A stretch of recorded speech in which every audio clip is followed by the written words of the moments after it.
Alright, hey, what's going on? This is Virgil Strange, also known as Soap.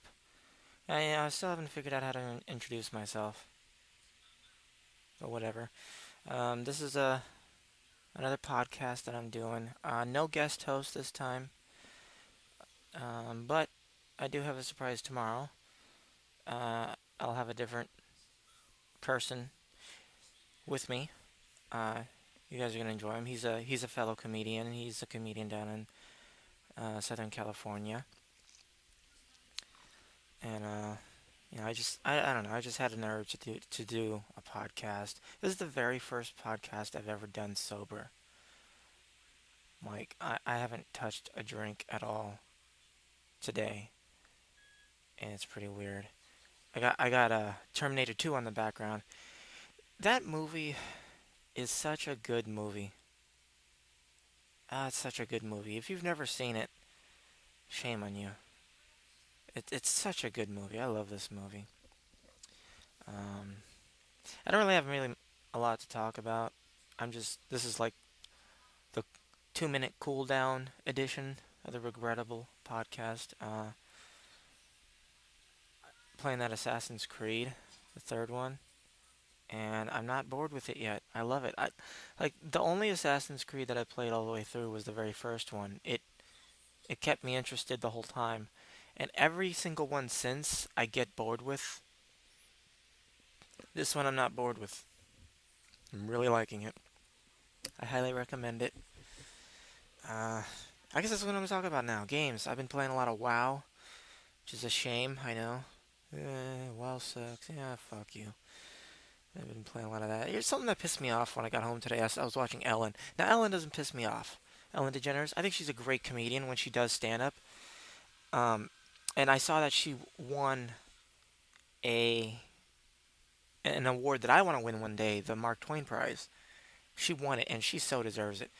To see her do stand up again, it like it validated how I feel about her. You know, it like vindicated the fact like I'm able to forgive her shitty show, which I can't stand, because she's still a really good stand-up comedian in my opinion. I love her.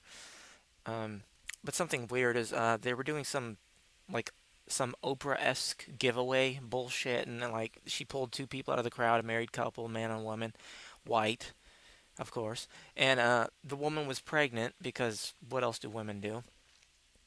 It's like how many more people do we need? You know, how many more people do we need on this planet? Are we really trying to make another great leader? Because it's not going to happen. I mean, we've got Kevin Bacon. That is the cap. All right, he is the top. Everyone knows I love Kevin Bacon. He is the cream of the crap. It's not going to get any better. We're done. Let's just kind of let's give this whole breeding thing a couple of decades off, maybe. See how the world levels itself out. You know, I know somebody saying, "Oh, don't you have kids?" Well, yeah, I do, but I never see them, so it doesn't really count anymore. You know. But like I'm thinking, like if I'm ever gonna have any biological kids, I don't think I can do it. I can't like unless there's like another world, unless World War III happens within the next 10 years, 20 years. I don't think I'm gonna have a kid because it's just we there's enough. Enough is enough. But anyways, okay. So the woman is pregnant with her second child, and they both have to work to afford where they live, wherever they live. Maybe it's Connecticut. I don't know. But so the woman has to quit her job reasonably because there's two fucking kids, and one of them is a baby, and I think the other one was two.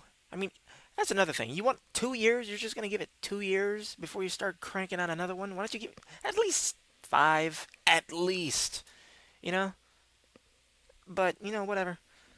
I'm not here to judge, which is completely not true. But anyways, there's some shitty company. Sorry if you heard that. I was scratching my head. Some shitty company, in some shameless attempt to plug itself, just gives the couple $25,000 for no reason. And I'm like, should we really be encouraging this shit? I mean, the sob story was that their rent was being raised, and the woman's quitting her job because of the baby. Is like, but you didn't have to have the baby. You didn't have to have two of them, let alone You know what I mean? I just like you made that choice, and then oh, we're gonna give you a handout, and it's like oh shit, I'm getting a message on Facebook. I don't know if you guys heard that. Hold on, let me. It's a great comedian, Yasi. Shit, I'm telling. Okay, just give me a second. Hear that typing? I'm sending a message.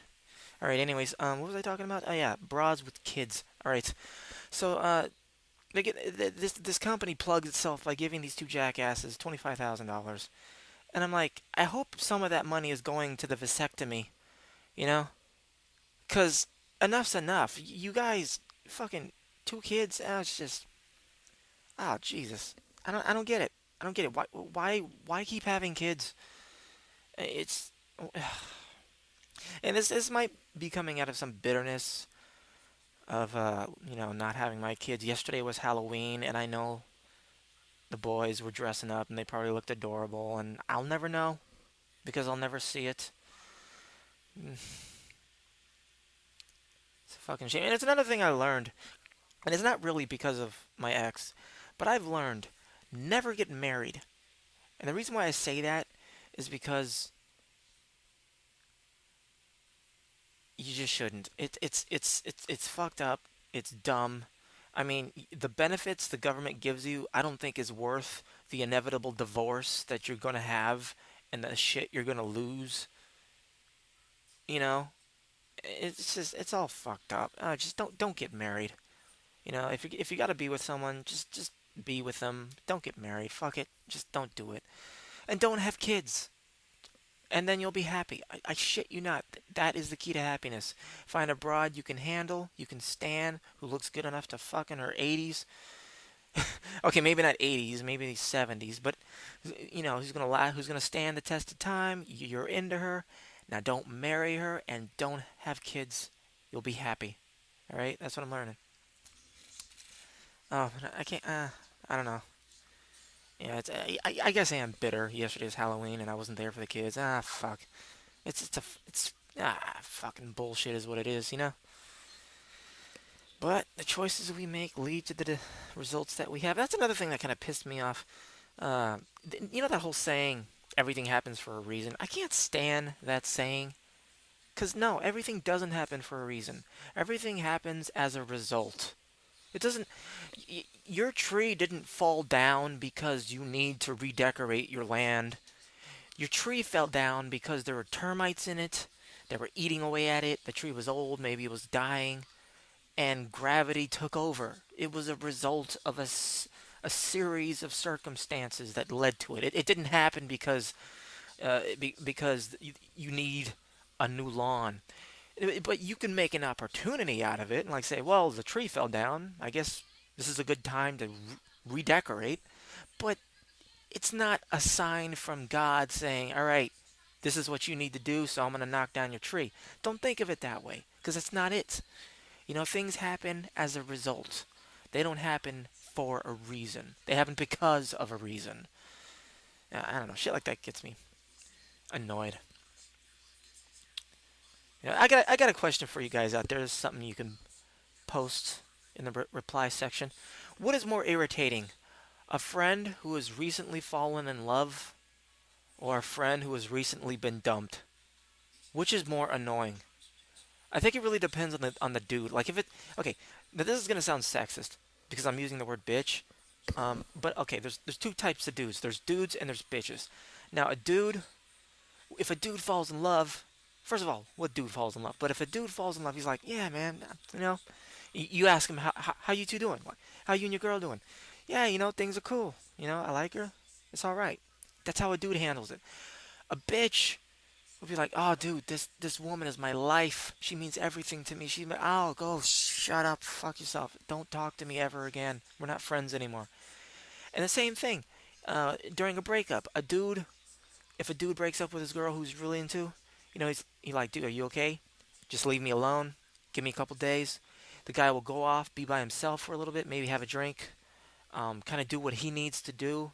A couple days later, get back on his feet, rub one out, like the great Bill Burr always says, and then slowly get back into the game. But a bitch will be like, oh fuck, let me cut myself and I'm crying too much. Like, okay, crying, yeah, you cry maybe a day, maybe two, but you don't sob and you let it go. You kind of get on with things. Uh, but a bitch will be crying for weeks, crying to all of his friends, who will probably be women, because they feel for that kind of shit. And it's like, ah. So I guess it really depends on the person. So there, I just answered the question. So now you don't have to answer it. Yeah. Uh, that was I was thinking about a recent trip that my ex and I had, because I'm torturing myself with memories. And she was dressed up as Cammy, and I was just dressed as myself, which is fucking awesome. I look awesome normally, but I had a camera. Here's the funny thing: I had a camera, and like I just happened to be like focusing the camera like more than once, a couple of times, and every time I did it, a cosplayer would pass by thinking I'm taking a picture of them, and they would thank me. And I'm like, who the fuck are you? No, I'm focused. I'm practicing with my lens. I don't give a shit about your stupid, stupid bitch ass lieutenant costume. You fucking cunt. Why don't you get a life? What a lame insult. Get a life. Okay, how about this? Don't get a life. Kill yourself. Your life is done. There, that's better. That's a better insult. But anyways, yeah. So I got that a lot. But anyways, so this dude and his girlfriend. First, his girl comes up, and she's like, "Can we get a picture?" And I'm like, "Yeah, sure." So I step out of the picture, but the dude's girl's like, "No, no, no, we want you in it." I'm like, "All right, whatever." So me and my girl at the time, we're standing next to each other, and the dude puts his arm around my woman at the time, a little bit too low, and I'm like, "What? Fuck this guy." So I put my arm around his, just say, "Hey, I put this is gonna piss off some people. I put my hand on her ass, squeeze it just to make sure that this dude knows this is my property. You know what I'm saying? And just to one up him, his girl is on my side, so you know what I do? I reach around her waist and I'm like, "Let me grab this bitch." I'm gonna get both of them. Fuck you. You're gonna overstep your boundary, so I'm gonna double step it and take your woman while I'm at it. And the real kicker about this situation is when I grabbed her waist, she did the same. She was all over me like ugly on an ape. I could have fucked her right then and there. You know what I mean? So it's like, dude, don't touch my woman. And I'm not with her now and everything, but the audacity. You don't just fucking grab somebody you don't know. Like Jerry Seinfeld had a really good saying about that. Like there was an instance where he was taking a picture with someone, and they were like trying to put their arm around his shoulder or something. I'm not sure, but they were trying to touch him. And he was like, "Listen, I don't know you. We don't need to touch." Perfect, perfect statement. I don't know you. Don't hug me. You know. Now, I'm not saying don't hug me because, I need hugs, but don't assume that you can. Like, especially, like, in a cami costume and I'm fucking her, you're gonna just put your arm around her like I'm not even there. So, like, you know what? Fuck you. I'm gonna grab her in the ass, and then I'm gonna grab your woman, and just for the fates flipping you off themselves, she grabs me back. You know what? My girl didn't grab the dude. Nah, she was all over me, like rightfully so. But so was this dude's bitch. So I'm like, yeah, fine. We're gonna play that game. This is how we're gonna play it. Yeah, so I'm digging up old memories, venting. I think I'm going through another phase of my treatment, my therapy now that I'm medicated on a reasonable regimen. Like all the shit is starting to like hit me, the pain and all that crap. And I drank myself too much over the past few weeks, so I'm stopping. And I'm not stopping completely, but I'm taking a long break. And I'm gonna talk to my girl's mom, who's a counselor and addiction things like that, and it's free, so you can't say no to that. Uh, so we'll see how that works out. Um, but that's all. That's really all I wanted to say. I mean, it's not the funniest podcast, and I don't know. I just kind of wanted to get shit out. And I don't write journals because it's for pussies. So instead, I'm gonna broadcast it on YouTube because that's what a man does, I guess. No. Speaking of manly shit, I'm filming a porno. Yeah, no shit, I'm doing it. We're gonna film a porno, me and my girl, and a couple other people who I haven't casted yet, but we're gonna get this shit together, and I'm actually making a porno. I am. I really am. You guys don't believe me, but I actually am. And before you even ask, yes, I'm going to be fucking in it. I shit you not. You guys are gonna see me drop trowel. You're gonna see how huge my cock is that I talk about all the time. No, but I'm not even kidding. This isn't a joke. It's like it's a type of like it's a drama. It's like a legitimate drama with non-simulated sex, but it's not really a porno because it doesn't center around the sex. So it's like an anti-porn kind of thing that it's like a new genre I'm trying to start. So you heard it first here, anti-porn. Give me credit for it because I'm egotistical, or I guess in this case egotistical. That was a good pun. But yeah, so I'm doing that. Uh, who knows when it's gonna get started? But and then ALA.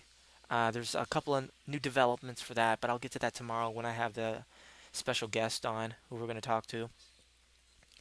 And so there's a lot. There are some things planned. But today's Thursday, and I'm not going to talk about it because I have work tomorrow, and I got to get in the zone. You got to get in that zone where you get in that mood where you want to put a lid on the genocidal feelings you feel as soon as you step out of the house and realize where you're going for 8 hours. You know that feeling? Yeah, I'm sure you do. And if you don't, you must not have a job. So, anyways, yeah, that's the podcast for today. The 2 minute cooldown condition. I might as well be drunk. The 2 minute cooldown edition of the Regrettable podcast, which has ended up being 16 minutes. Whatever. At least it's short. You're not suffering that much. But that's it. Uh, I'll catch you guys tomorrow. It's going to be a good show. I hope you enjoy. I hope you enjoy it. All right. Good night, guys.